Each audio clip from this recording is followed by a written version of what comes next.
अतिक्रमण धारकामध्ये माझंही एक छोटंसं दुकान होतं। त्या दुकानाची नासधूस झाल्यामुळे आज माझ्या परिवारावर अनेक आर्थिक संकट आलेलं आहे आणि रोजगाराची खूप गरज असल्यामुळं अनेक माझे बांधव खामगाव शहरात अनेक जे छोटे मोठे व्यवसाय करणारे आहे ते लाखो रुपयाची दुकान घेऊ शकत नाही आणि त्यामुळे आम्हाला पर्याप्त जागा नगर परिषदने द्यावी व आम्हाला आहे त्या ठिकाणीच आमच्या दुकानं आम्हाला बांधून द्यावे, अन्यथा आम्ही ते बांधून घेऊ।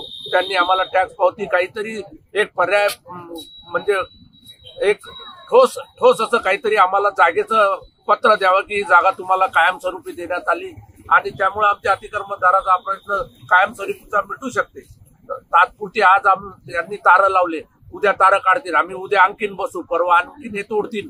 हा वाद सदैव साठी मिटवण्यासाठी प्रशासनाने आमच्याकडे काळजीपूर्वक ध्यान देऊन आमच्या सगळ्यांना एक पर्याप्त जागा उपलब्ध करून द्यावी।